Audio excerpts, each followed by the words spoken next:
Il y a le chef milicien Blé Goudé qui est sorti, et ça est dans afriqueexpress.info. Que lui n'a plus rien à voir avec Babo, que lui n'est plus dans le Cap CI là, que lui est sorti. C'est là nous on regarde, on dit, qui s'occupe même d'un chef milicien? Qui s'occupe d'un chef milicien? De toute façon, c'est toi qui parles, c'est toi qui fais ta fantasmagorie, mais non, on ne te regarde même pas, parce que tu ne vaux absolument rien. Et Blé Goudé, tellement tu ne vaux rien. Ton COJEP là, je dis et je répète, c'est une milice. Toi-même, Blé Goudé, tu étais chef milicien. Tu es chef milicien et tu vas demeurer chef milicien. Et je vais te donner 2 preuves. Le 11 novembre 2025 là, quand tu as crié, on a qu'à me donner récépissé. Qu'est-ce que le porte-parole du gouvernement t'a dit? Qu'il faut aller voir demander Vagondo, que c'est là-bas on délivre ça. Mais tu sais pourquoi on t'a dit ça? C'est parce que on sait que ton mouvement là, c'est une milice. Et toi-même tu es un milicien. On va pas prendre le pouvoir RHDP là, va jamais te donner récépissé. Si les gens veulent pas te dire la vérité et puis te tournent là, moi je te dis ça propre. Ton parti là, quand je te dis que c'est une milice là, et que tu es un chef milicien, et tu demeures un chef milicien là, voilà la première preuve que je te donne. Je parle pas, les gens ne me demandent pas pourquoi, mais c'est parce qu'il y a mon pied sur Cali.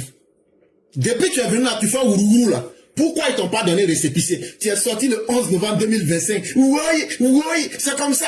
On dit on te donne pas parce que tu es un chef milicien. On ne peut pas valider une milice et puis demain je vous les surpris. Ça, c'est la première preuve que je te donne. La deuxième preuve que je vais te donner là, ce que tu as dit qu'ils n'ont qu'à être candidat au nom du COJEP là.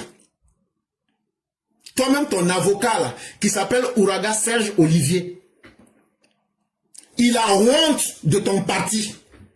Et vous les gens qui suivez Blé Goudé là, il est en train de vous rouler dans la farine comme Babo. Je vous dis et je répète, vous qui mettez foi en Blé Goudé, qu'il a un parti là, il n'a pas de parti hein. Le parti là, le gouvernement ne lui a jamais donné récépissé. Hein. Le 11 novembre, il est sorti, il a pleuré. Les gens disent on ne te donne pas. Donc là, c'est pas un parti politique. C'est l'association des quartiers. C'est pas un parti politique. C'est une milice. Maintenant là, il fonctionne sans récépissé. Il fonctionne sans reconnaissance. C'est pourquoi ici tout le monde, il est avec LHDP, il est avec PPACI, il est avec CAP, il est dans Ourourou. Maintenant là, comme tout le monde peut être député, si tu te lèves là, tu te brosses même pas, tu peux aller déposer ta candidature là. Celui-même qui est l'avocat de Blé Goudé là, pour vous montrer que leur affaire de COJEP là, c'est mensonge et puis c'est Ourourou là. Il s'appelle Serge Ouraga Olivier. Hier, il était sur la NCI. Il était en train de faire là-bas sa diarrhée verbale. Si vous partez sur le site de NCI, il s'est présenté là-bas comme le candidat du COJEP. Mais ce matin, quand tu te lèves, tu t'en vas sur le site de la CEI. Tu prends élection des députés de l'Assemblée nationale, scrutin du 27 décembre 2025. Liste provisoire des candidats par circonscription électorale là. À la page 142, qu'est-ce que tu découvres? À la page 142, région du GOH, G-O-H. Page 42. Qu'est-ce qui est écrit là-bas? Dossier numéro U02224. Date de dépôt du dossier 12/11e mois 2025. Candidat Ouraga Serge Olivier. Statut indépendant. Et son suppléant sera Seri Diolo Mélanie. Donc là, celui qui dit qu'il est avocat de Blé Goudé même là, il a honte de dire qu'il est candidat COJEP. Parce que ce n'est pas un parti politique, ça fait un. Et de deux, ils sont obligés de mentir à leurs militants. Quand ils sont avec les gens, ils viennent vous mentir qu'ils sont candidats COJEP. Mais sur les documents officiels là, c'est pas vrai, hein. Ils s'en vont en tant que candidats indépendants. Ça veut dire quoi? Ça veut dire qu'ils sont en train de vous tromper. Ça veut dire que le COJEP là n'existe pas. Ça veut dire que s'ils gagnent là, de la même manière que les gens de Babo s'en vont là, c'est comme ça ils vont aller tous s'associer à Babo.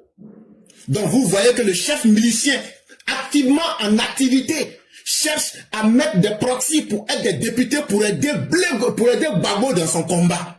Et ce que je vous dis là, moi là, je ne suis pas là pour vous mentir. Faut taper sur Google. Liste provisoire des candidats par circonscription électorale. Élection du 27 décembre 2025. Quand tu tapes là, faut même pas te fatiguer, faut taper page 142. Tu vas voir là-bas là. Celui qui vient mentir aux gens en public que lui, le candidat COJEP là, il était sur NCIR là. Il est en train de vous mentir. C'est faux. Il est candidat indépendant. Puisque COJEP là, c'est pas un parti politique. Donc vous qui pensez que vous allez devenir quelqu'un dans COJEP là, commencez à couper vos rêves et à vous réveiller.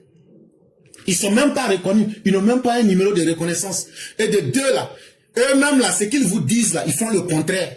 Quand on dit, allez vous présenter comme COJEP, si c'est vrai que COJEP là n'est pas une milice et que COJEP est reconnu, ils disent non, non, non, on va aller en candidat indépendant. Et dans candidat indépendant encore là, c'est le travail des Gbagbo ils sont en train de faire.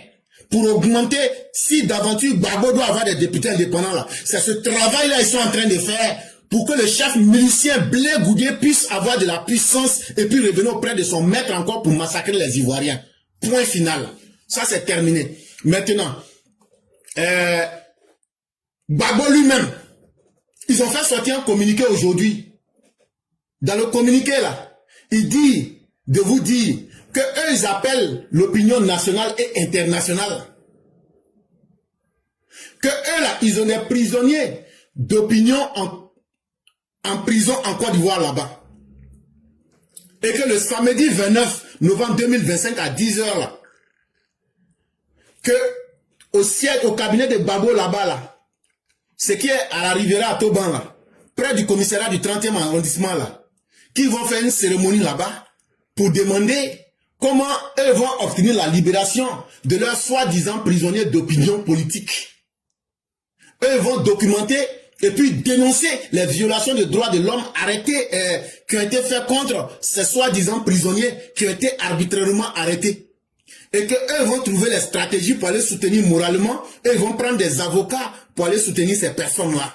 Et ils vont mobiliser, ils vont appeler les organisations de défense des droits de l'homme qui sont en Côte d'Ivoire et puis en dehors de la Côte d'Ivoire, ils n'ont qu'à les aider à libérer les prisonniers qu'ils ont, selon eux, des prisonniers d'opinion. Celui qui a fait le communiqué là, c'est Ousmane Sy Savané, qui se présente comme le président de la commission communication et organisation des manifestations du PPACI. Bien, ce que nous tenons à leur dire et ce que nous voulons qu'ils retiennent, c'est bien facile de parler, mais c'est difficile de tordre le cou à la réalité. Ceux qu'on a attrapés là, ceux qui ont fait l'attentat terroriste d'Avagou là, c'est eux que Laurent Gbagbo, vos conneries que vous dites dans vos bouches là, attendez, vous allez voir les sanctions. Ça là, même en parlant comme ça là, ça va augmenter la rigueur du procureur contre vous. Mais je tiens à vous dire que nous on reste dans la légalité. Et nous on va vous dire ce que vous n'aimez pas entendre. Celui qui a fait le communiqué, Gbagbo même qui est le chef des terroristes en Côte d'Ivoire là, l'article 185 du code pénal de la Côte d'Ivoire dit ceci. Est puni de peine prévue à l'article 184-2 quiconque par l'un des moyens visés au dit article 1. Fait l'apologie des crimes et des meurtres, pillage, incendie, destruction d'édifices, vol, crime contre le droit des gens et des infractions prévues au chapitre 2 et 3 du présent titre. 2. Lance des appels publics dans le dessein de faire désapprouver l'autorité de l'État et de provoquer la solidarité avec un ou plusieurs condamnés pour des infractions prévues par l'article précédent ou par l'alinéa précédent. En français simple, là, tout ce qu'on est en train de dire là, c'est long. La lettre que vous avez fait aujourd'hui, qu'on communiqué là, si on se base sur l'article 185, le deuxième alinéa là, on dit quelqu'un qui a été condamné par le pouvoir pour des actes graves, toi qui viens pour dire tu vas soutenir cette personne là, toi-même là, on va te mettre dedans aussi. Donc là, je préfère vous dire ça. Est puni des mêmes peines quiconque organise des collectes en vue de paiement des condamnations pécuniaires prononcées pour l'une de ces infractions. Donc, si on retrouve des gens en train de faire de la collecte de fonds, puisque vous avez dit que vous allez mobiliser des organisations internationales et autres, soutenir moralement, juridiquement et socialement, et donc vous allez mobiliser des fonds. tous ceux qui vont mobiliser ces fonds-là, apprêtez-vous. Ces personnes-là évoluent sur le statut de terroriste. Et ça, c'est déjà cette lettre-là. C'est une pièce à conviction. Un mouvement qui soutient des terroristes est un mouvement terroriste. Le PPAC est un mouvement terroriste. Et bientôt là, vous et votre chef Babo, vous allez vous retrouver sous la loi qui punit les terroristes en Côte d'Ivoire. Et cela à votre plus grand plaisir.